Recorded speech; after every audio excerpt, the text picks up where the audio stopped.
on.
Test, test.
Good evening, everyone, and welcome.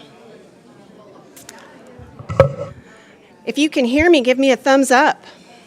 All right. Well, welcome. Hello, everyone. I'm Liz Jennings, Director of Community Engagement with Community Action of Skagit County. And thank you for being here this evening. This is streaming live as well, and I believe the link will be available as a video later. So first off, I want to thank the League of Women Voters, this is the second housing forum in Skagit County that they've helped plan. The first was in Anacortes. To the League of Women Voters planning team, thank you to the City of Sedro-Woolley for hosting. Thanks to the colleagues on the panel and the Skagit Housing Consortium, which is sponsored by EDASC. Thank you to the elected officials and for everyone who is here today and watching. So, I'm going to just start off with a values statement. This was suggested by our planning team. These are the values of the folks who helped plan this session. We're all better off when everyone who lives and works in Skagit County has a safe, affordable place to call home. Healthy neighborhoods need healthy schools need kids and families need housing they can afford.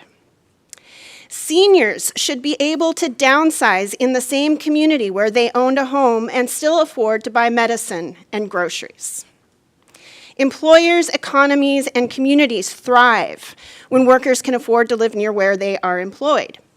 From first responders to teachers to janitors, everyone who works here should be able to live here. So these are the values Community Action of Skagit County shares with our panelists and sponsors.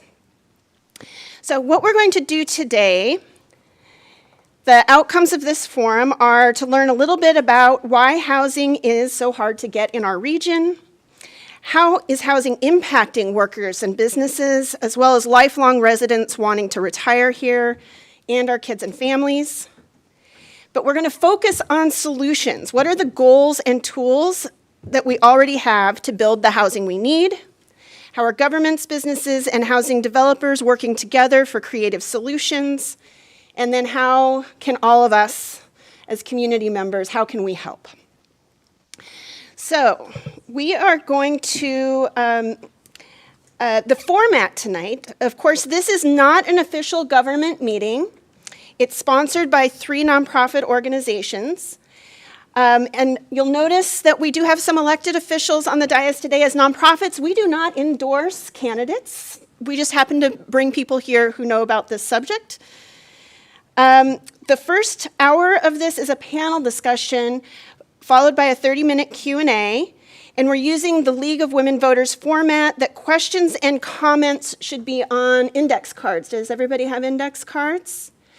And our friends, Jen from the Housing Consortium and Shelley from the Housing Consortium, they're there to pick them up. So at any time, you can wave your card if you've got a question, and one of them will pick it up. I see one already. I'll remind you of this a couple of times, and we'll gather these up right around 6 o'clock. So today, our esteemed speakers. First, we will hear from Mayor Julia Johnson from the City of Sedro-Woolley. I'm going to give just a little bit of a definition of what do we mean by workforce housing. Then we've got, with the employer perspective, John Janicki from Janicki Industries. We have a private for-profit developer, Paul Woodmansee from BYK Construction. Tina Tate from a nonprofit housing developer, Habitat for Humanity. And Representative Sam Lowe from the 39th Legislative District. So at this time, I believe that we want to get Mayor Julia's. Let's end the slideshow, okay, and then we'll bring up that one. All right. And I'm forwarding the slides for you, Julia, so let me know. All right, perfect.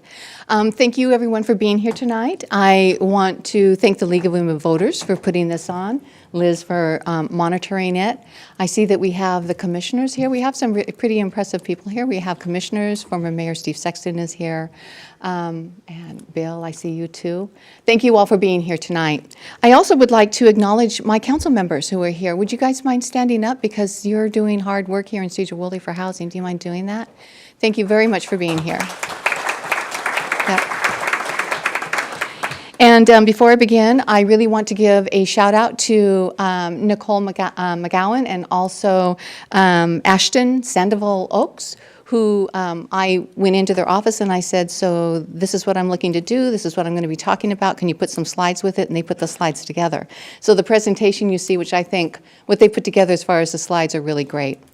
Also, I wanted to let you know that because we have a time limit, what I had was a 20-minute presentation, but lucky for you, we had to take it down to 10 minutes. So you're going to get actually a very abbreviated version of the housing situation here in Sedro-Woolley. So I'm going to begin, if you would please, Liz, just giving you 4 things that I'm going to be addressing here and a little bit more, but the rising cost to build, high cost of renting and owning, a few options along with solutions, and then also low vacancy rates. So next slide, please. So what is causing higher prices? Well, maybe you remembered that little thing that happened in 2020 called the pandemic. And wait a minute, it was in 21 and 22, wasn't it? But that actually had a huge impact on the housing crisis that we are actually experiencing. So for example, the global supply chain was greatly impacted by that. And because there were many people who were actually making moves at that time, housing became an issue because there was not enough housing for the individuals who were actually coming our way. And most of them were coming out of Seattle, King County area. There were also some bills that were being passed in the legislature that really made higher prices an issue, and that had to do with the energy costs.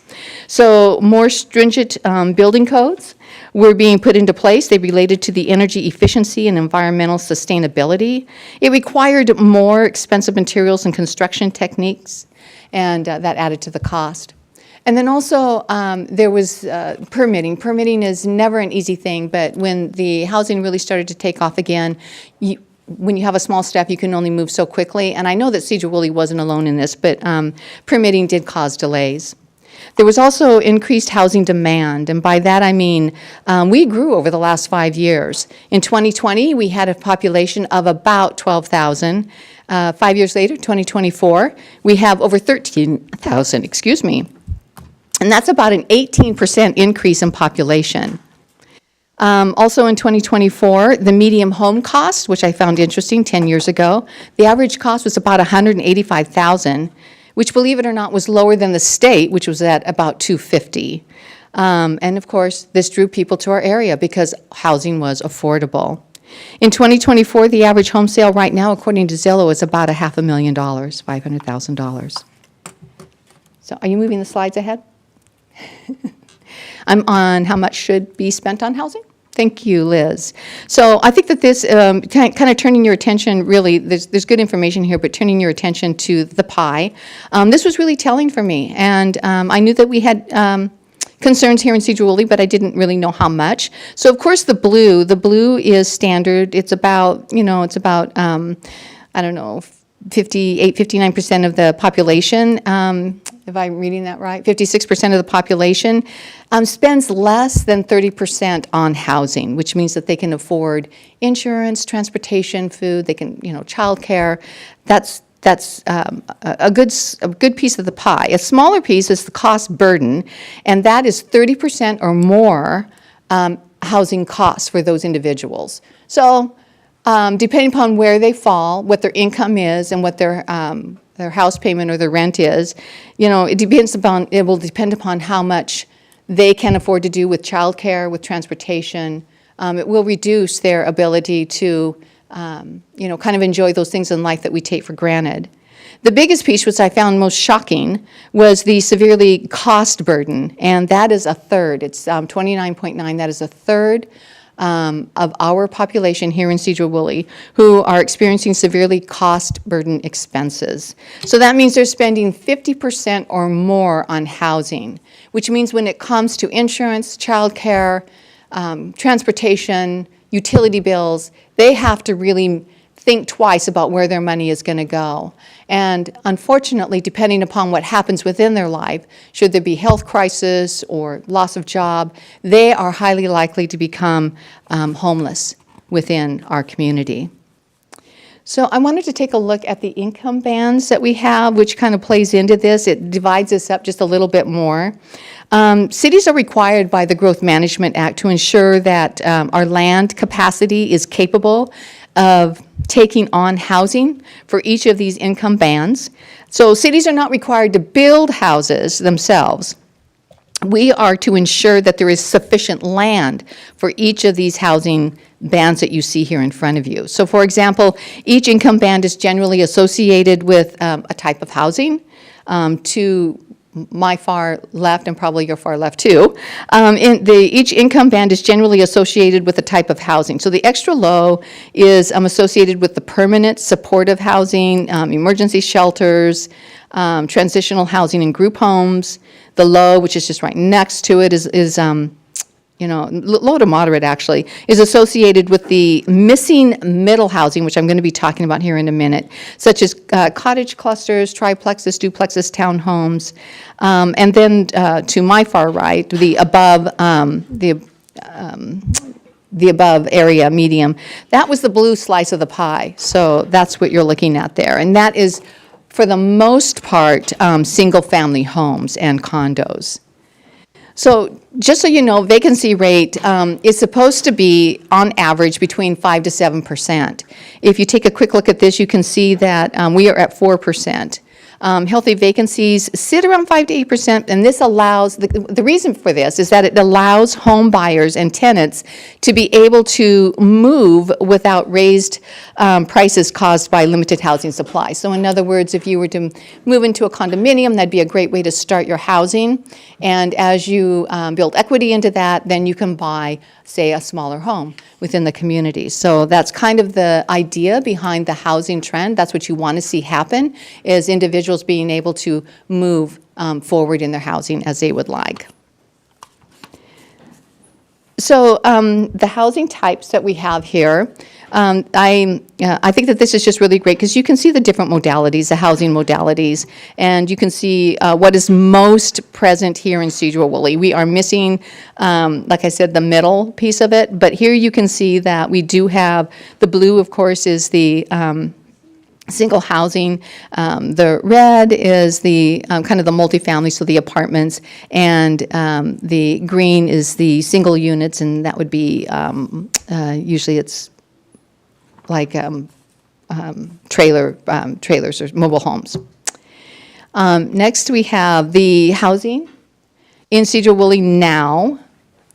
And I'll let you just take a look at that. I'm not going to address what you see there, but I just want to point out a few things to take note of. First off, wages have not kept up with the cost of living. That we all know, and that we are all experiencing. More than that, the housing units for sale, there are more housing units for sale than there are for rent. And the sad truth is there are more individuals right now who need rent rather than housing. Multifamily housing currently targets renters, where single-family homes and mobile homes target owners. We have a very low stock of one-bedroom and studio apartments. Those are really the hot commodity right now, and the reason is because they are so affordable. As of February 2024, with a median rent at about $2,100, the salary needed for a single adult to make ends meet is over $87,000 a year, and which means he needs to be making, or she needs to be making, at or above $42 an hour. If a family is looking to rent a 3 or 4 bedroom, they need to be making well over $100,000 a year. So moving on to that missing middle piece, which I was talking about. So as you can see on one side, we have the single home families. On the other side, on the to the other end of it, the other end of the spectrum, is our mid-rise, which is actually the apartments. What we're actually missing here in Sedro-Woolley is The fourplexes, the townhouses, the live-work situation, side-by-side stacked. We're missing that kind of housing. And, you know, I mean, so developers in Sedro-Woolley who contribute to most of the housing stock of late, they have focused on the construction of traditional single-family homes and mid-rise apartments. But that's largely due to the financial feasibility, which I will touch on a little bit a little later. So that not having that middle piece really makes it challenging for people to find affordable housing here in Sedro-Woolley. So what might be the solutions? And I have to do a disclaimer here because I and my council really have a hard time with some of this, what we're going to be asked to do. So the zoning ordinances historically have been difficult. So, but we could actually minimize that by reducing the size, allowing for greater variety of housing types and structures, reducing parking minimums, and incentivizing density in small structures. Land trust is another opportunity that we could go with, or boosting capital for missing developers, or incentivizing small businesses to move forward. So what happens if we don't address housing? Well, then we have market failure. And a healthy housing market stems from enough vacancy to support the natural transition, excuse me, of people from housing. Lack of workforce housing, that is this issue as well.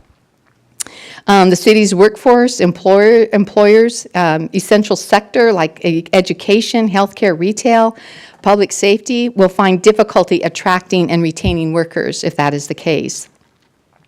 Constraints on economic development. So when it is difficult for workers to live where their job is at, employers may need to raise wages and attract workers from a distance by raising the wages. This will cause an increase in operational costs and prices to goods and services, and it will also reduce business growth opportunity, which we do not want to see here in Sedro-Woolley. So I'm just going to keep going because what I need to say is important. So I see I got my time. Yeah. Increased traffic. Increased traffic. Hello, have you been on Cook Road between 5 a.m. and 7 a.m.? Everybody knows that when you're on that road, it looks like an exodus out of Sedro-Woolley. So we really lack the ability to have businesses here and keep people here, work here. And that is an issue. That is an issue if we don't continue to build housing along with businesses.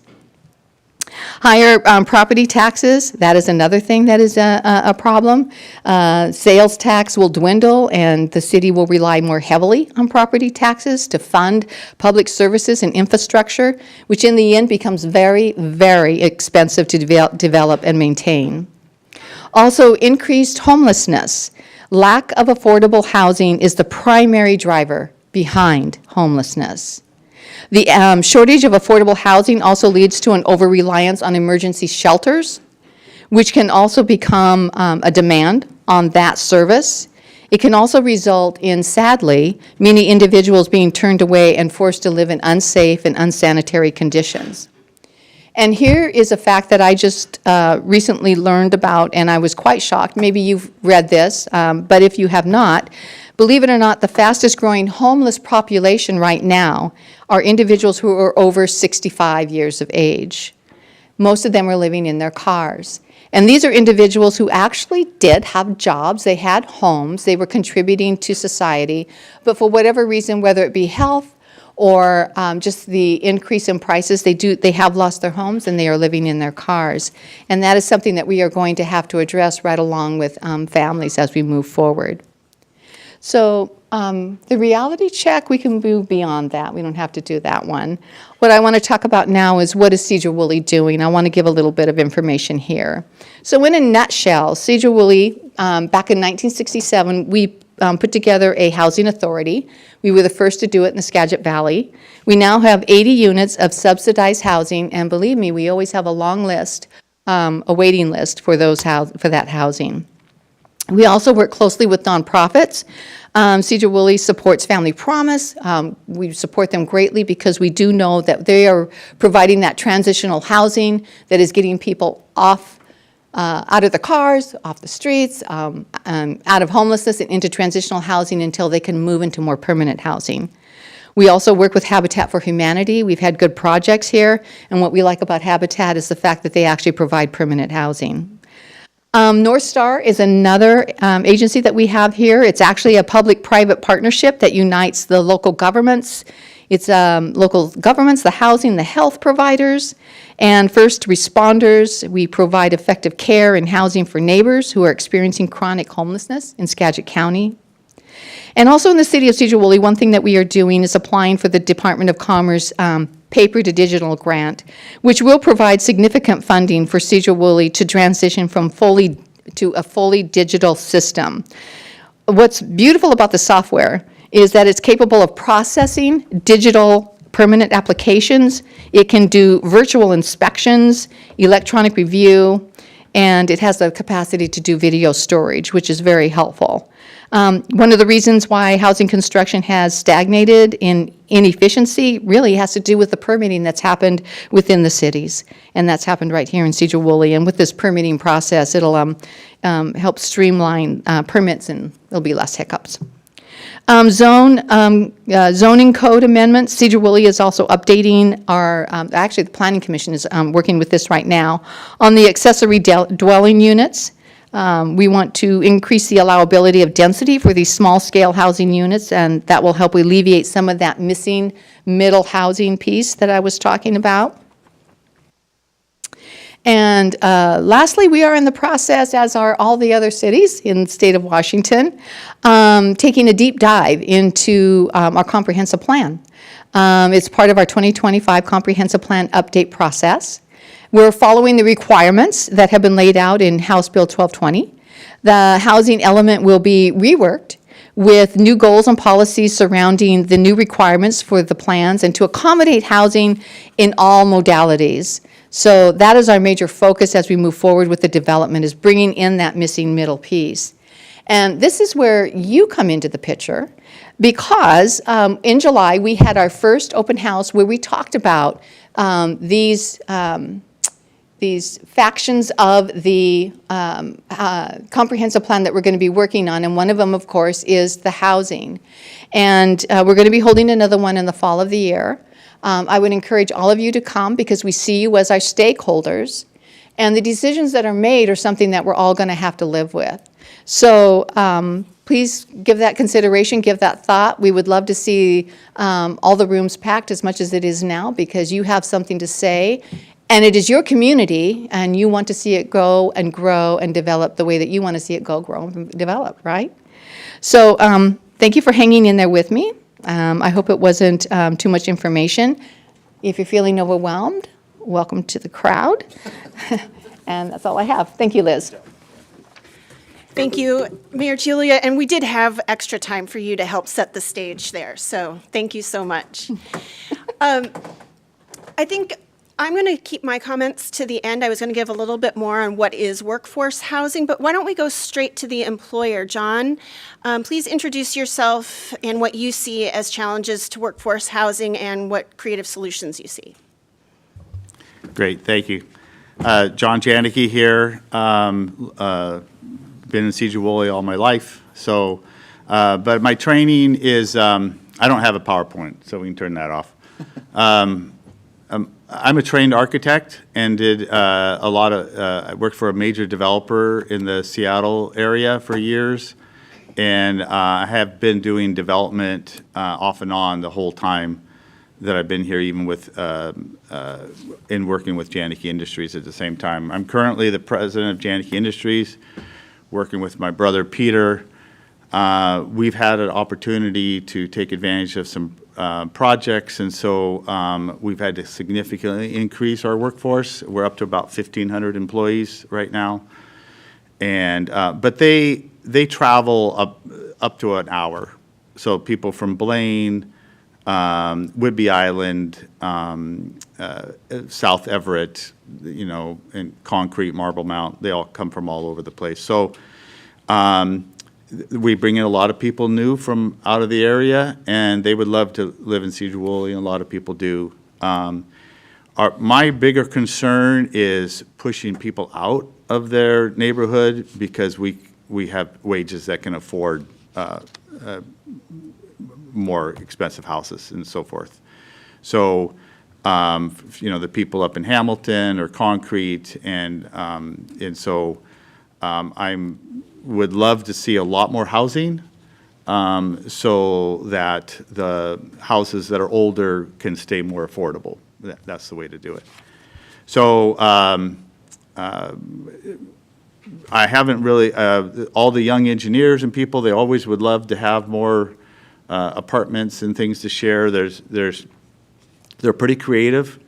A lot of these people out of school, they're used to having roommates or whatever, so they'll get 4 people in a house. They each pay $800 a room, and they live. And it works. And so, but we have a major housing problem. I'm the board president of Helping Hands, and Janicki Industries has given a grant to pay for a full-time housing advocate. And Lisa, she goes around and looks and helps people that are homeless. And right now in our zip code, we have 217 people registered in the coordinated entry, which means that they're basically either unhoused or underhoused. And that's just a travesty, to be honest with you. And so that's on the lower end, and then just your own family members and nieces and nephews and grandchildren, and they can't live here. And you have people, when you look at the number of trailers that people are living in trailers, most of them illegally because you can't get a permit for an RV. It's just a travesty. And so there's a few things that we can do. So now I'm going to talk about some of the ideas and things that I'd like to address relative to housing. First of all, this is a national problem. And it's national because a lot of it has to do with banking regulations and interest rates and so forth. And things can change really quick, and there's no place in the nation that has a housing abundance. Okay, there just isn't. And so, but that doesn't mean we can't keep, there's things that we can do and improve. And a lot of it has to do with, more sophisticated neighborhood pushback. There's probably people in this room that are experts that say no. That's what they want to do. And I have council people here that are absolutely, everything's no. We want Sedro-Woolley to stay the same as it was 50 years ago. And that's fine. You have a house, maybe, but nobody, your children will not live here, okay? So that's just a bad idea.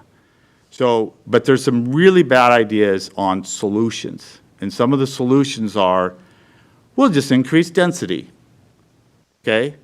Telcott Street should stay Telcott Street. It shouldn't change the density. If you have a house on Brickyard Creek, it should stay the same. You should not, people that bought houses and been here for a long time, they should be able to stay in the neighborhoods without destroying them. Now, there's areas that are underdeveloped, and you should do that middle level housing that the mayor talked about for sure. There's a huge amount of people. There's actually a study. There's enough bedrooms in the area. You just don't have enough people in the bedrooms. So family sizes are smaller, but the house is the same size. And so one of the solutions is to, say, do condominiums, right? So you have a senior person that doesn't need this great big 3-4 bedroom house. They can move into another area. Okay, so, and then they can keep their asset, which is a condominium instead of an apartment, okay? Try to get insurance to do a condominium. That's at a state level. This state is the worst in trying to get insurance on anything, okay? They're a plaintiff state, it's just bad. So the solution to housing, affordable housing, is to create vacancy. If we have more houses of all types than we need, the price always goes down. It's just like if you have too many apples, you got to sell them, you lower the price. Okay?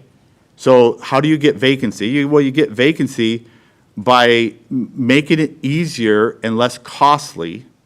Don't subsidize more, because that's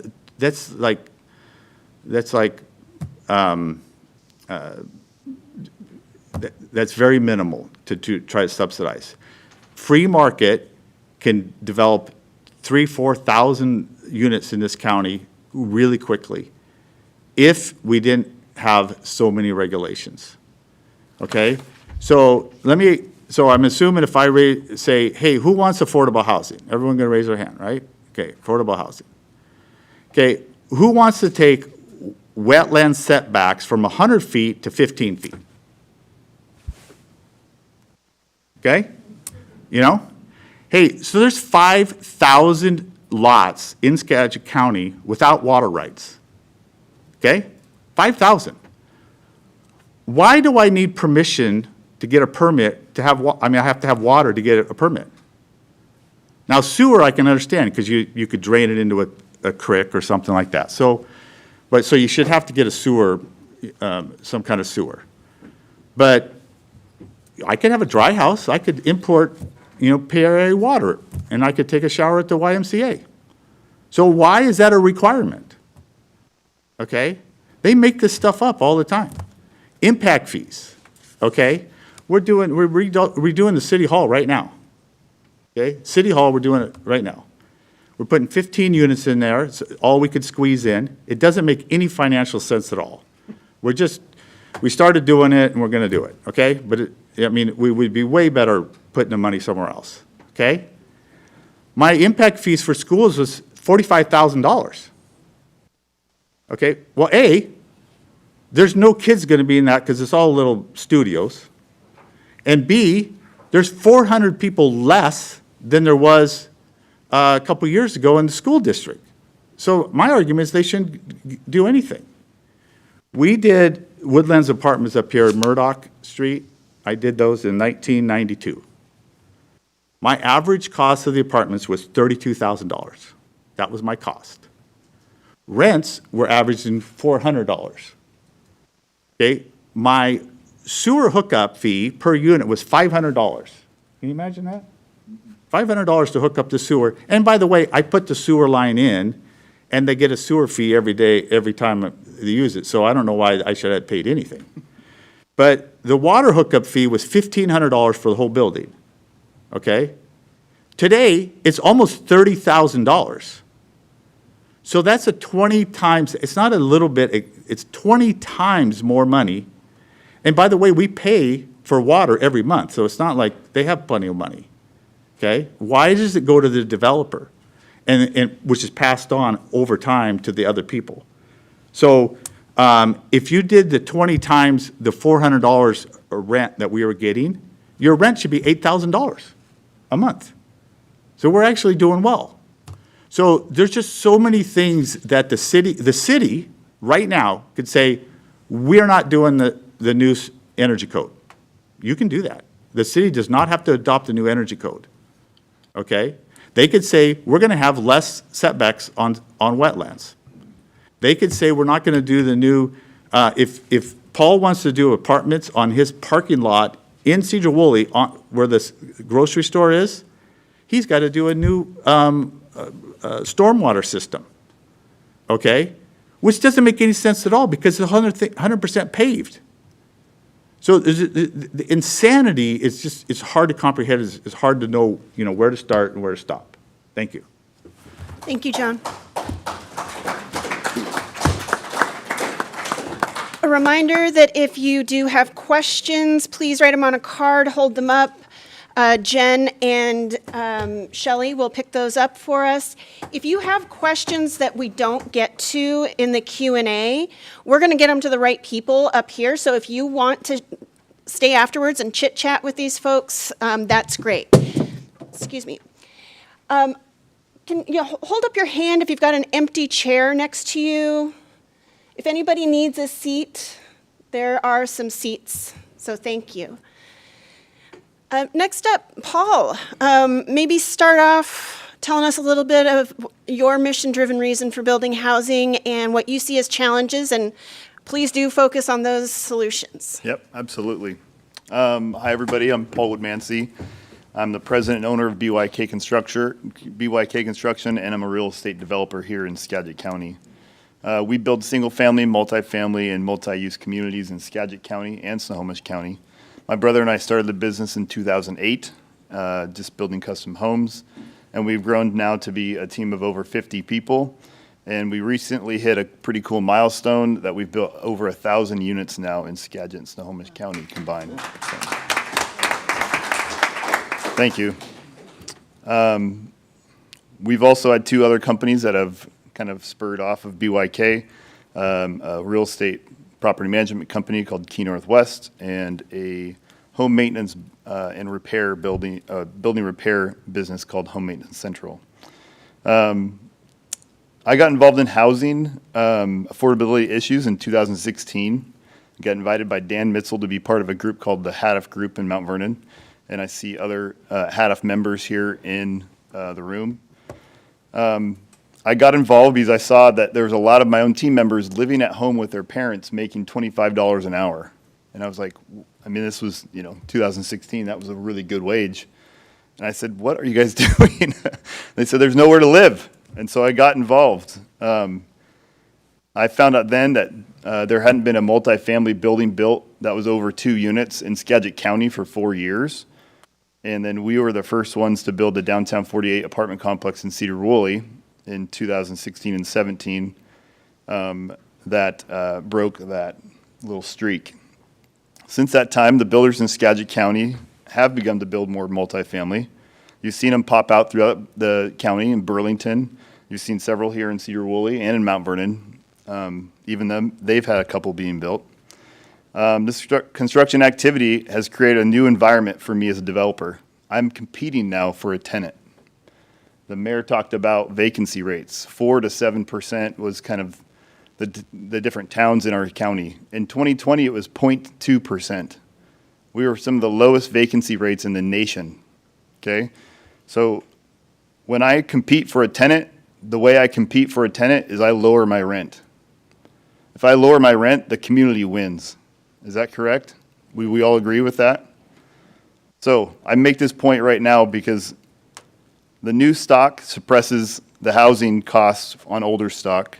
A new stock of a building competes with other new housing. And when developers and landlords compete, the community wins. Housing is a supply and demand business. The more supply that is created, the cheaper the housing gets. In 2005, 2008, the building industry was building the most home units per year they've ever built in the history of America. And yes, we had a major financial crisis. That was a major economic mess. But as far as housing was going, it was the supply was strong and the prices were affordable. People were buying multiple houses. They were so affordable. If we want to bring the price of housing down, or at least stagnate the growth in the housing costs, we must build more housing, flat out. As voters, though, we continue to vote to stifle the construction of housing. We continue to vote candidates in that don't understand our problems. We vote for candidates that support Growth Management Act fully, which pushes housing into cities instead of growing out of our city areas, and creates leadership problems within cities to figure out how to create density in very small areas. And frankly, it ticks people off inside of cities. I can't tell you, every housing project we propose, someone complains about traffic, someone complains about the city growing, and somebody complains about schools being overcrowded.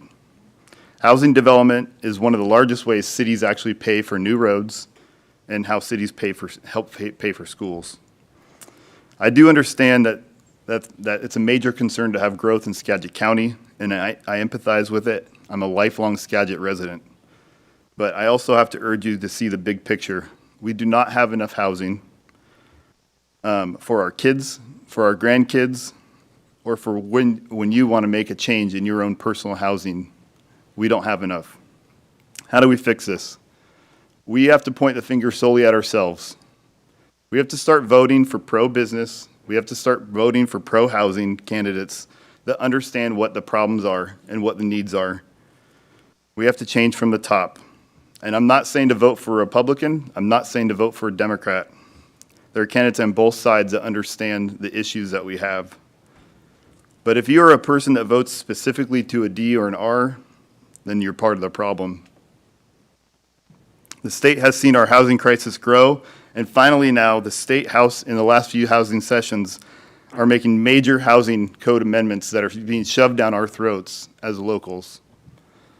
And I can tell you for the last 10 years, we've been coming to meetings like this, doing events like this, and warning you about it. And here it is now. Every single family lot will be a duplex lot. If you're in a city of over 25,000, every single family lot that's close to a bus stop will be a fourplex. And this is specifically because we have not planned for housing in our communities at all. The second issue we have overregulated housing. We cannot expect for costs to go down when we continue to overregulate housing.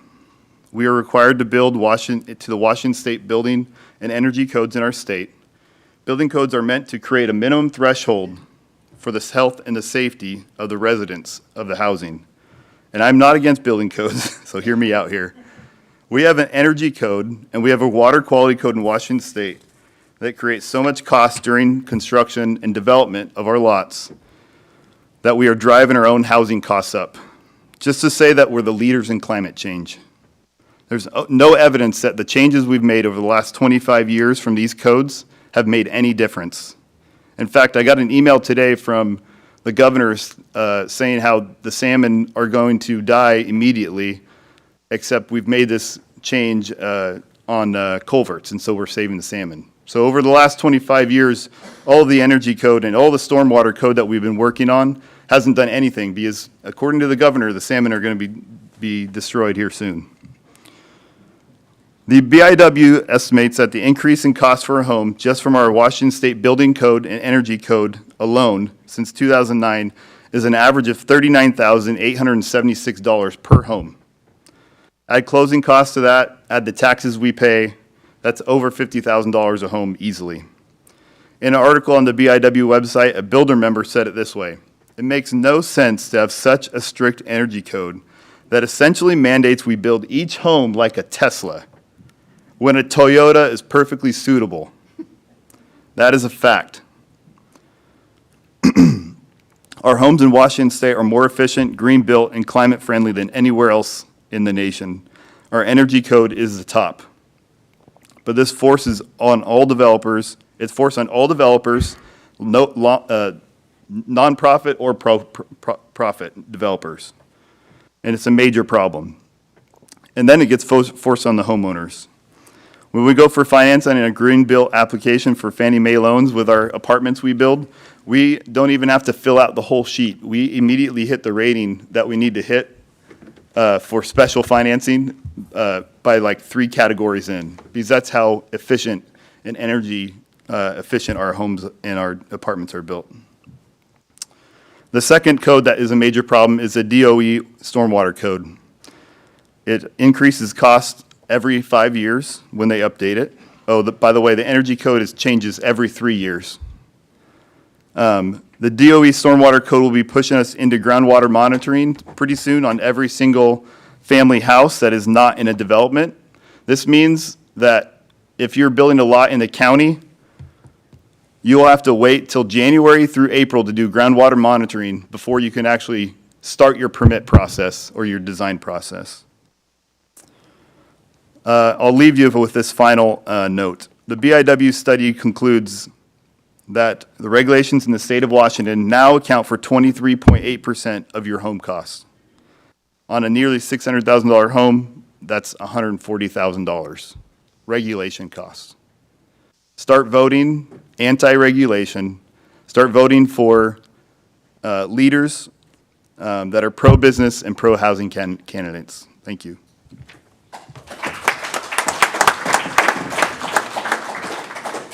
Thank you, Paul. And we next up have a nonprofit developer, Tina Tate, who is a board member at Community Action and also the executive director of Skagit Habitat for Humanity. What are the challenges and opportunities for creative solutions from a nonprofit developer's point of view? Thank you, Liz. First of all, I'm going to start off with what I do, because I want you to understand the areas that I have built expertise. Not only am I the CEO of Skagit Habitat for Humanity and a board member with Community Action, but I'm also a United General District 304 commissioner, and I am I'm a commissioner on the Housing Authority of Skagit County's board. So my interests are housing and health of the community in general. And so I have built a lot of knowledge around this. And following these two guys, I'm not really going to talk about the problem because I think they've covered a lot of that. What I am going to talk about is how the issues affect the health of the community. And so we have a lack of housing. We know this. We know that housing is expensive to build. We know all of the regulations. But what is that doing to the health of the community? And I can tell you that the children in the community are suffering.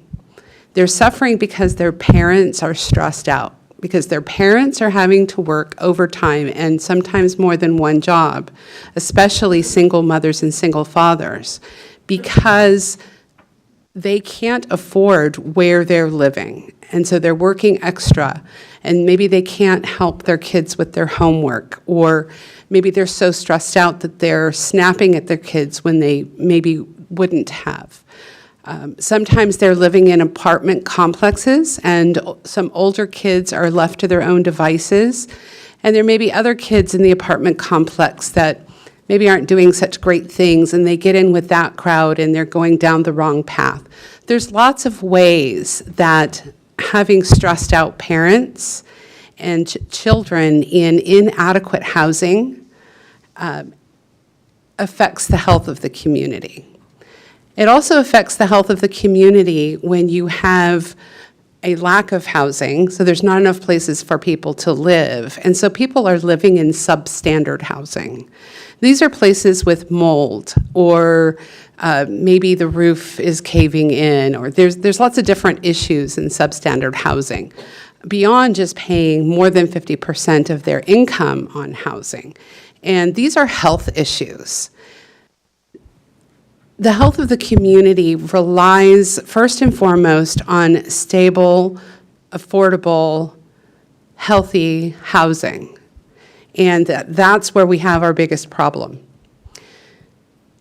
What Skagit Habitat for Humanity does in building home ownership, people that can purchase a home, yes, they purchase them, they pay a mortgage, they are taxpayers, they pay property taxes, and they are able to provide that stability to their family and their children because they're paying 30% of their income on a home that they own. So they're not spending all their money on rent, they're building equity. And so their money goes towards something that they can take with them in the future. We also have implemented land lease or land trust, which keeps the home in permanent affordability. And we just started that with our last build that we completed in Mount Vernon, where it's a 99-year land lease. And so if they want to sell that home, they can't just go to the open market and sell it at market value after purchasing it at an affordable cost to them. And it is based on their income. We don't sell the home and then, oh, well, you don't make enough, so you don't qualify. No, we base the mortgage on what they can afford individually. But when they go to sell the home, they have to sell it to another income qualified family. So that's somebody making between 30 and 80% of the area median income, which is our target. It used to be 30 to 60, but that missing middle that 80%, and a lot of grants with the state and the federal government allow you to go to 80%. They're actually allowing up to 100% of the area median income now. That's how costly housing is. But keeping it in permanent affordability is the best way to ensure that we're going to be able to have housing stock for people who are in the lower income bracket. Did you have that picture? I want to talk about one of our home buyers, now homeowner, that lives here in Sedro-Woolley. And she, as you can see, she works at the Skagit Valley Hospital. And she's not a doctor, she's not a nurse, she's a clinician, and doesn't make area median income. A lot of people working in your hospitals, your grocery stores, your baristas, people who work in restaurants, at the movie theaters, at your retail stores, do not make enough money to buy a home. They don't even make enough money to rent most of the time within an affordable level. So she was living already in Sedro-Woolley in an apartment, and she was selected to become a home buyer for one of our Sedro-Woolley homes. She was able to purchase that for her and her children. She has a son who has disabilities, and we were able to modify the home to accommodate that. She now is able to live less stress-free as a single mother, providing for her family. So I want you to think about, when you think about the homes and even rentals, when somebody is renting an apartment and we can put them in a home ownership situation, that frees up that apartment for another family. And if we can help move people into other affordable situations, then it opens up the vacancy rate. Like Paul was saying, if there's more abundance and it's opening up some of those lower level units and somebody else can move in. And if we have more even affordable apartments, then maybe they can save money for a down payment, or they're not having to use so much credit to live, and so they will have a good debt-to-income ratio, good credit score, and can purchase a home at some point if we provide affordable home ownership. Now, kind of going to some of the creative solutions, Community Action has partnered with Dan Mitzel in a very creative situation in Burlington, Cascade Landing, where it was Dan Mitzel owned, it was an office building, and it wasn't fully utilized. And so Community Action and Dan went together in a partnership to create affordable apartments above with retail and business space below. So that's one way of getting creative with solutions.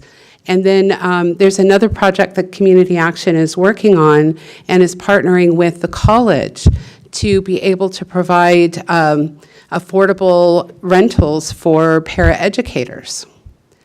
I was recently approached, and this was really kind of cool, by a developer that is looking to do a project in Mount Vernon. And Mount Vernon actually has a density bonus. So if a developer wants to put in a development or apartments or something like that, if a certain percentage of those units are deemed affordable by the term of, between 30 and 80% AMI, then they get a density bonus, and these are not infill. These are built out, out where there's a lot of land.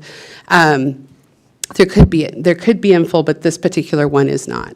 Anyway, they can build more units. So they contacted us to say, hey, if we were to do this project, would you be interested in buying some lots from us to do permanent affordable home ownership? And that would give us our density bonus, and that would give you lots. And so that's another way, if for-profit builders can work with nonprofit builders, it's a win-win, because there are things we have access to. There's grants and different opportunities that a nonprofit builder can access that can help alleviate some of the costs to the for-profit builder, and therefore the for-profit builder is also helping with affordable units. That's all I have for now. Thank you.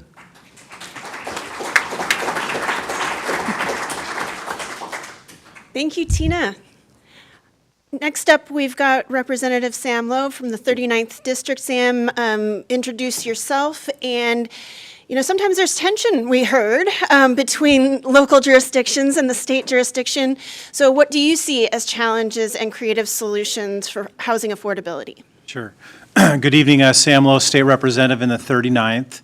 I represent East Skagit County and East Snohomish County, and the reason I say that is a lot of times people want me to, you know, work for what Anacortes wants or what Mount Vernon wants or Burlington. I don't represent those cities, and so I truly try to make the decisions that are best for my district, and so I try to vote that way in Olympia, but Olympia is a very complicated place. It's a battle. I have to work with the people that Anacortes votes in. I have to work with the people that Mount Vernon votes in, and they don't always agree with me on the issues that I think are important to my communities out here in Sedro-Woolley and other places. So in Olympia, I do serve on 3 committees. I serve on the housing committee, so I'm right there in the frontline battles on housing issues. I also serve as the assistant ranking member on transportation, so intimately involved in transportation issues all across the state. And then I also serve on state government and tribal affairs. And so those are the 3 committees I work on. That's where I'm mostly well-versed, because those are the topics I deal with on a daily basis in Olympia.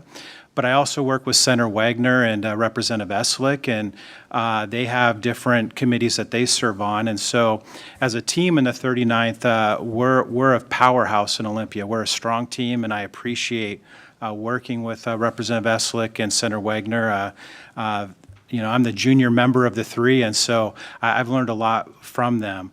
We heard earlier about the water issue, and you know, that was the Hearst decision. I wasn't in Olympia during that time. I'm just finishing my first term, and so there's been some battles. The mayor mentioned House Bill 1220, and I said, oh yeah, I know that bill.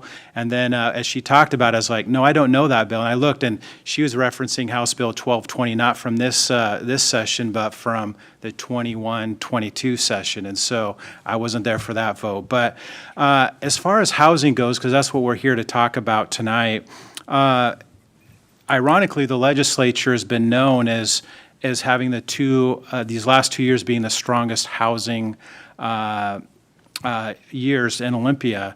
And from my perspective, there was some great housing bills that were passed, but there was also some other bills that were not so good. And then from my perspective, some bills that were just outright terrible. And so I appreciate what John said about we need to keep Talcott Street. I agree with that 1,000%, which brings me to one of the bills that we had to vote on last year, which was House Bill 1110. And House Bill 1110, you referenced that bill. You didn't say the bill, but you referenced what was in it. And basically, cities that are over 75,000 have to have 6 plexes in their zoning. They don't get any choice in it. Cities over 25,000 to 75,000 have to do the 4 plexes, or now two plexes. And then cities from 6,000 to 25,000, the early parts of that bill were going to require Sedro-Woolley, that I represent. We're going to require the city of Sultan, which I represent. I represent the constituents there. It was going to require those duplexes and 4plexes right here on Talcott Street, on all these different streets. At the end of the day, I voted against that bill. I think it passed 85-15. I know Representative Eslick voted against it too. But early versions, I quietly supported, for lack of a better word, and that was so that we could get the bill changed. And we were very successful in getting that bill changed. If you look at the very first bill that came out on House Bill 1110, where it had the requirements for Sedro-Woolley, had the requirements for Sultan. We worked through those situations, and I worked with Andrew Barkus on the Housing Committee and several of the other people that I serve with on the Housing Committee to get that language removed. And once we got that language removed, then I removed myself from that bill and like I said, voted against it. And so I was captain of the chess team in high school.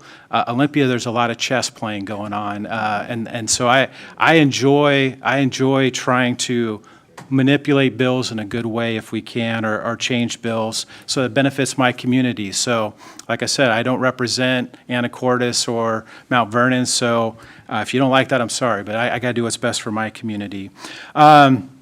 One of the good bills that came out this session, I thought, was the co-living housing bill, giving more options, kind of going back to how it used to be on some things. But one of the bills that I voted against was House Bill 2071, which was the updating of the building codes and doing more towards the building codes. I really struggled with the energy concern and requirements that were in there. And at the end of the day, I didn't think it benefited my community, and that's why I voted against it. So there's a lot of these different bills, and my record's public on how I voted. And when it says these are all good bills, you can go through and maybe a third of them I voted for, maybe another third reluctantly might have voted for, and another third definitely not because they weren't best for my community. Also, I wanted to mention about condo reform. We definitely need condo reform. That is a struggle with insurance and the insurance industry. I was the Realtors Housing Champion this year because of my work on housing bills. One of the bills that I got through was actually a Skagit County priority, and I saw that we had all three Skagit commissioners here. I'm glad that all three of them are here. Last year, about this time, they talked about the Skagit priority was the workforce housing bill. Now, I'm big on local control. I think the state, usually when they put their fingers in it, messes everything up. That's how I feel. I think the mayor here, I think the city council members, a good number here, I think they can make better decisions on what's best for Sedro-Woolley than people who live in Seattle or Tacoma or somewhere else. And so I'm always going to be for local control, and I think that's the right way to go on this stuff. But the condo reform, we need to fix that in Olympia. We need to straighten that out. Let's see, I have a whole list here, and I know we're already over time. Let me finish on this House Bill 1987, the workforce housing bill. The commissioner said, yes, we need this bill. This is going to help us as a community. So I bit the bull by the horns. I said, okay, I'll run that bill this year, which I did. We got that bill passed in Olympia. We passed it 97-0 in the House and 48-1 in the Senate. But I had to do it in a bipartisan way. The actual number 2 on the bill was Alex Rammel, and him and I could not be further apart on a lot of issues, but we found common ground. We found a bill that was a Skagit priority.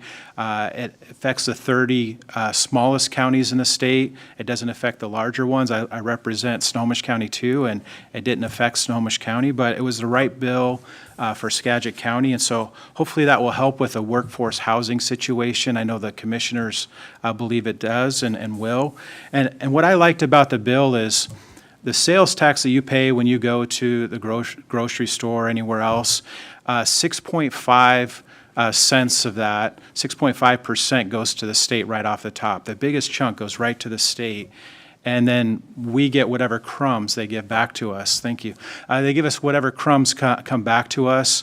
And what was cool about this bill is it was taking some of that money away from the state that they have and say, no, we're going to keep it here locally so that we can do workforce housing. So lastly, as I finish, one bill I worked on this session was House Bill 2126, the rural ADU bill. I really believe that we need more housing in our rural areas. I did get that bill passed unanimously out of the Housing Committee. but it did stall in Olympia. So I hope to go back this next year and get that bill all the way through, because we can't just put all the population in cities. There needs to be a percentage out in our rural areas too. So he's already showed me the timer, so I'm done on my time, but I'll be happy to take questions, and I'll stick around after for anybody that wants to talk too. Thank you. Thank you all to our panelists. So again, if you do have questions, please raise them up, and Jen and Shelley will collect those. I am going to take a moment to just go back to a definition of what is workforce housing. So we've heard from a couple of folks up here, Growth Management Act, GMA. It's a three-letter word, four-letter word. There's pros and there's cons to it. One of the questions that I'm going to ask you in a little bit is a yes and question. Part of the reason for it is to protect farmland, and that does require us to look at density. Part of the reason I'm showing this is because the punchline to how people can be involved in this and how you can have your voice heard, the state, the Growth Management Act, requires every city and the county to have what's called a comprehensive plan, comp plan. And that comp plan is the roadmap for communities on how they are going to grow. It gives limits, but it also sets some targets. And this year the targets have changed. So if you go to the city's website, right up at the top, you can see that they're involved in comprehensive planning. We've got the original deadline. There's 13 counties in the state that have to update their comp plans this year, and that's, again, county government and city governments, towns. And it's required to have public participation. So this is where you can go, and you'll see about when there's the next open house, when there might be discussions in the Planning Commission or at the City Council about the kinds of changes that are going to be made. So this is one immediate way to get involved. And after that, you'll get hooked, and you're going to want to keep up on it, and you're going to want to advise on development regulations and all of that good stuff. So what are the targets when we're talking about growing? How much are we going to grow between 2024, or 2025 rather, and it looks like there's a mistake on this. It should be 2024, not 2022. Or maybe this is correct. This is actually taken straight from the county. Growing in the next 20 years, what can we predict based on how we've grown in the past, birth rates, migration, things along those lines? So these are the numbers that the state and the county have accepted. So for Sedro-Woolley in 20 years, you're looking at having about 4,500 new community members. Well, what goes along with that? There's a prediction on what employment is going to look like, that there's going to actually be over 2,000 more jobs in Sedro-Woolley, which when I was talking to the mayor, we can talk about that as an opportunity, as vibrancy, as economic development, but those businesses need workers. So where are the workers going to live? This is a table that Julia's team made much prettier on her slides, but what we're talking about workforce housing, that's the yellow. That's about 50% to 120% of area median income. And what does that mean? The dollar amount down at the bottom shows you what the high end of those ranges are. So 50% of AMI, if you're making $51,400, that's actually at the top, right there of the 31 to 50%. That's 50% AMI. That's included in workforce housing all the way up to folks who are making $123,000, a little bit more than that a year. But, you know, numbers aren't people. So this is the definition. It's 51,400 to 123,360. And as we've heard, those workers need a variety of housing types, from studio apartments for the folks somebody was saying they wanted their kids to move out. Is that what I heard?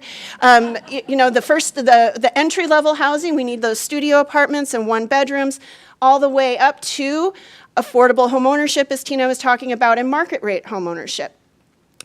So who are the people? And I think that we all in the audience probably identify somewhere on this continuum, but that workforce housing at 50% to 120% of income, as Tina was mentioning, it's a lot of our frontline healthcare workers. It is emergency services. It is our police force trainees as they're coming in new on the force. So the other thing to think about this whole idea of this, the hook for this forum was having a place where people can live, work, and stay.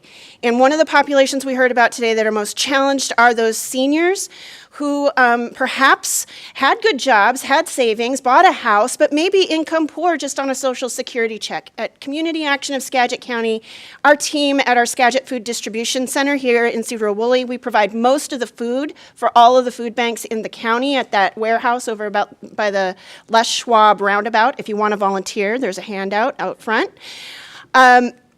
We got a call from a lady who said, hey, my friend told me I should call Community Action. I hear you've got senior food boxes. Once a month food delivery box for those who can't get out to the food banks. She said, I'm disabled and my husband's so disabled he can't get out of bed. We were lifelong farmers. We grew food for the people in this community in Skagit County. But we just didn't have enough money to save for the future. And all it takes is a death in the family, a divorce, a disability, something hitting them. For them, it was disability. They could no longer farm. They could no longer work. And they didn't have enough money saved up to pay the bills. And so the people who grow our food in Skagit County are at risk of homelessness. And one of the things that we can do is to help them with food assistance, help them sign up for SNAP benefits. There's a handout over here if you'd like to learn more about how you can help your neighbors by making a referral. Energy assistance to pay those high costs of utility bills. We consider that homelessness prevention. So those are things that we're doing, and the people that we serve. The average age of a Community Action client in Sedro-Woolley is 39 years old. They're workforce aged, but something has happened that they're not able to work. We also have folks who are in that 120 range, folks who perhaps are working with us because they want to get a better job. They get a GED or an education and they get a better job, then they can pay their bills. So we need, as I believe it was Paul said, we need the full spectrum, the full continuum of housing for all of these folks. So we got the numbers, we know the people, we are those people. We've got a couple of questions here, and the first one I'm going to ask is from the audience. I have a couple of canned ones from the program planners as well, but this was one of the first ones to come in, and it speaks to that, how can we get to yes and? We want to preserve the environment, we want to preserve farmland. We also want livable communities that have character. We want affordable homes. So the question is, in your opinion, do we have enough land to develop housing and protect our farmland? If so, where? And who would like to be the first to address that? Absolutely, we do. I'm not a proponent of building on farmland at all. Skagit County has a ton of it, but we also have a ton of resource land that has been overutilized, let me put it that way, that could be developed, that is not farmland, that thousands of houses could be built. There's areas, and right now I know some people know about the fully contained communities being discussed in the county for the last couple of years now. Those are big options, and they can definitely create some great housing areas that don't go into the farmland at all. And the other side of it is every city has a UGA, urban growth area, that, except for probably Burlington, because they're locked by river and farmland and other cities. But most cities have UGAs that have the ability to grab more land that's part of their UGA that we could build more in. And as far as is there enough land in our cities to build on, the answer is no. In the city of Sedro-Woolley right now, if you want to build the missing middle housing, there is no R15 land, which is the missing middle housing. There's no R15 land available in the city of Sedro-Woolley. And in fact, in Sedro-Woolley, it says that they're not going to plan on creating more R15 in future comp plans. And so I'm hoping that that's something that's changing in this next go-around in 2025. So. Would anybody else like to address that? Who wants to build on farmland? Who wants to cut all the trees down and build on the forest? Nobody, including developers. We don't want to do that. But I'll give you a concrete example. Miles Sand and Gravel has 250 acres next to Hamilton that it's been a gravel pit for 40 years, and in 5 years it's going to be out of gravel, and it's going to be 250 acres. It's already been disturbed, okay? I can't even imagine how long it would take to get a housing development there. First of all, they don't have water, okay, which is a total political thing. But so there's places like that, over there by Avalon. That's another big gravel pit that's going to be developed someday. The city has, an old pit up off of Dukes Hill and a gravel thing. They could sell that. There's a lot of areas that have already been developed or already been disturbed in a significant way. The outside of farmland and outside of well-growing trees. There's 5-acre lots, there's like dozens of 5-acre lots north of Sedro-Woolley that could be put together, and you could put in, a little village there, but then they're gonna, so the traffic issue up in, going to Cook Road, that has nothing to do with the housing in Sedro-Woolley, okay?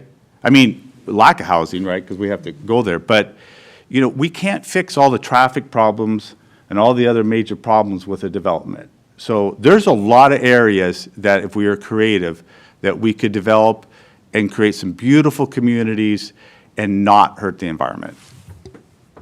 Yeah, I agree with that. Up Highway 9, I know that there was a development that was going to go in, and due to, it was classified as wetlands once environmental got into it, which is really unfortunate because as I understood it, I'm trying to remember if it was 140 new homes or 240 new homes. It was going to be a huge development. It was going to be off of Highway 9, and which is really the only place that Sedro-Woolley can do development anymore is heading north. We have protected farmland to the west and the river to the south, and we can't really go east all that much, but north is really where we're going to go, and so that was a big miss, I think. But when I think of utilizing, I'm thinking of things that are already in place. So when I came on as mayor, the first time that I went down to Olympia, I was actually there to represent a bill that Senator Wagoner had put together, and it was having to have to do with the stores downtown that have living spaces up above, but they need to be actually refurbished to make it livable. They have to really build it to make it livable and make the buildings safe as well. And what the idea behind it was that there would be tax credit behind it, but it would also provide affordable housing. And but we couldn't get the legislature down there to agree to it. So I was down there twice to do that, to represent that. He wrote it again, I think, the following year. I think it was the following year. And it went down again, and again it was turned away. But I'm thinking about things that are already in place. Another one that we have is the old Gateway building. So down below, I think every space down below is being used for business. But up above, there's 2 floors up above that has just been left for years untouched. And I know that there's some structural issues with it to develop it and whatnot, but I guess my big dream regarding that is thinking of the aging is that why doesn't somebody buy that and redo those 2 floors and turn that into a place where seniors can live affordably? I realize that there'd be some work to it and whatnot, but there are places already downtown, there are places within the city of Sedro-Woolley where they are not being fully used, and I don't see where it would be out of the norm all that much. It wouldn't be odd to develop these these buildings, put housing into them, and why not have people live downtown? I mean, hello, they can get their groceries, they can walk to the store, they can walk to the shops, they can go have coffee with friends, they can walk to a couple parks that are nearby. That's where I would like to really see a focus, is on the downtown and those areas that are already there. It's just a matter of putting time, money, and effort into it. So what I'm hearing you say is density doesn't have to always be new or different. It can doesn't. be reusing. It doesn't, yeah. Well, on that theme, I'm going to take another question from the audience, and maybe if Sam or Tina wants to take this one, since the other three have already spoken. If you could ask community members to enthusiastically support one housing solution, what would it be? I'll go first. Everything, all housing solutions. And I think somebody said about saying no. I think the best way that you can support any housing solution, I think there are a lot of creative things out there. Cottage homes are one that we're looking at. The housing downtown, that's a great thing to support. But what do we ask what? Why don't you ask us what we would do? What you would do? Yeah, you're given an opportunity here. Why don't you ask the audience what their ideas are? Well, we can do that another time for sure. But I was asked a I just want to question. remind everyone that we are ending with ways that your voice can get into the public policies. And I'm just going to take a moment, since that question was asked. It's a really good question. Why shouldn't we ask them? You are being asked to give input in the comprehensive planning process. And what we heard about were two specific ones that you can have an influence on. One is the city of Sedro-Woolley, the other is the county. Both have comprehensive planning processes going on. This is not a forum to get that feedback. The mayor and the city council will host open houses. You can go online and fill out a survey right now. They're going to have public hearings where all of your city council members and planning commission members will be.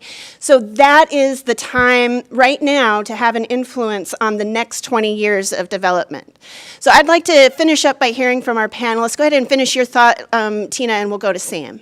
Well, I just was, thinking about all the different creative ways that housing can be utilized or built that isn't necessarily invasive to the community.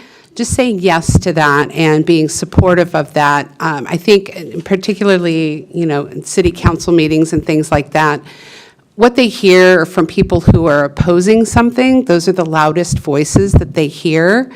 And if you're in favor of something, speak up at your city council where you live, because that carries the most weight as a constituent. And say yes, say that you support something, so that the only thing they're hearing is not the negative no's. So stand up and say yes, and I support this if you do. And that's all I have. So this is my fourth full house meeting in the last 7 days. Monday night, I was at the Snohomish County Council, full chambers there. The council meeting was for the comprehensive plan. The council meeting was 20 minutes long, and then for the next hour and a half, it was just question after, well, not question, it was comment after comment after comment from the public. I'm not sure what the Skagit commissioners have coming up, but I'm sure they'll have those opportunities for that too.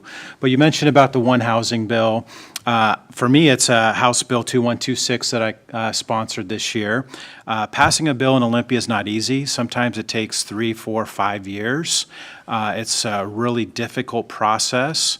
In my 2 years in Olympia, I've sponsored 14 bills, had 10 bills voted out of committee, 7 bills voted off the House floor, and 5 signed into law. So I know there's a lot of people on the other side of the aisle that would like to have a record like that. I'm in the minority, and so for that, it's been great. But one of the bills I didn't get across the finish line was the House Bill 2126, which is the affordable housing rural ADU bill. And it's really for smaller lots. We have a lot of lots that are less than 5 acres, and according to state law, they can't really do the rural ADUs there. But we need people that are going to be able to stay on their farm, let them stay in the house that they grew up in, whether it's our seniors who can't take care of a large house anymore, maybe getting into a smaller house, staying on the same property they've had for 50 or 60 or 70 years. But it's also for our kids. Our kids, they can't live in our cities anymore, and so they're having to go out and be away from us. And I have a grandson, and I want my grandson close to me. I don't want my grandson living, in the cheapest place in Eastern Washington because there's nothing here. And so we need affordable options for our kids where they can earn a little equity through an ADU, or some call it mother-in-law apartments. And so I'm all for that. Like I said, we got it unanimously out of the Housing Committee this year, and I'm hoping to get it all the way across the finish line next year. Thanks, Sam. And again, in addition to the public process, you've got it up on the screen here, how to get involved and raise your voice in Sedro-Woolley. The county has their own process going on. Did I hear all 3 commissioners are here? You can chat with them after this if you're interested in how they can be a help in your ideas for affordable housing or housing that people can afford. We do have one more question I want to get to, but let me ask Julia, John, or Paul, do either one of you have like a 1 minute, what's the one thing that people, if we could ask people to enthusiastically support something, what's one thing that you'd like them to support? And any of you can jump in first. Just 1 minute. I would say that we have council meetings 3 times a month, and I would love if there were people who would come to council meeting and do just as Tina was saying. Come and let us know what are the things that are important to you. What are the things that you'd like to see changed? What are the things that we're doing right? We represent you, and we want your voice heard, and we don't know what your voice is unless you come and say it. So one thing people can do is get involved. Go ahead, John. What would you like people to support? I think the government can improve. The county and the cities can improve their processes. They're too slow and too bureaucratic. I would agree. I think getting involved and showing up at city council meetings and saying, hey, we want to be able to do ADUs. I want to be able to build a duplex on my 3/4 of an acre lot. I want to do these things, and having city councils and mayors hear that they want it is a big deal, because often it's always the things that they don't want to see in a community. So the other thing I would throw out there that's huge is anti-regulation, is start pulling some things back, including the energy code. Well, thank you all. We're going to move on to what the organizers called the rude question, and I'm going to throw this one to Tina first. And then we're going to wrap it up right on time. The rude question is, if we build more housing that workers can afford, won't all the poor people move to Sedro-Woolley? No, there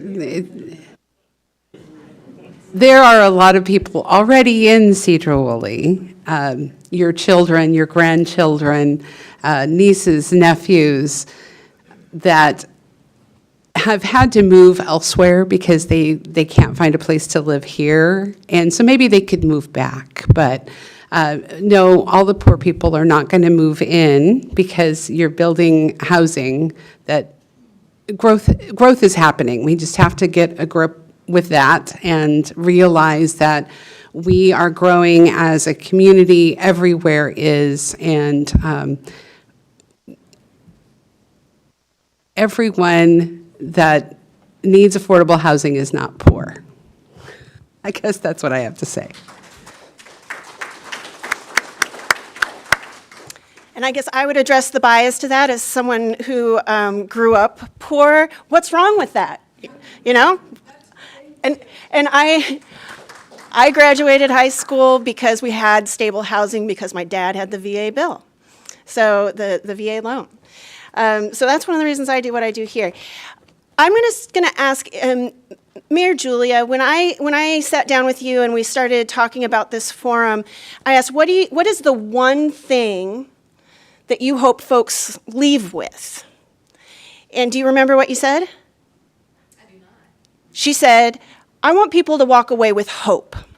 That this is a big challenge, it's a big problem, but we can do it if we come together and look for common solutions. Where are the yes ands? How can we grow and do it in a way that keeps our community's character? What else would you say to have people leave with hope? What is hopeful about the opportunities, the creative opportunities you see for solutions? Well, hope is something that's driven out of, sometimes out of a lot of pain or discomfort and whatnot. And so growing and making changes, of course, that's painful, but there's a lot of beautiful things that can come from it. And we can empower ourselves by getting engaged. And if you're engaged, you can make changes. And working together, it's amazing what we can do if we work together. And that's what we're wanting to do with a comprehensive plan. We want to move forward with you on this. This is going to be changes. This is going to impact not just us now, but as has been stated, our children and our grandchildren to come. So I guess that would be how I would sum it up.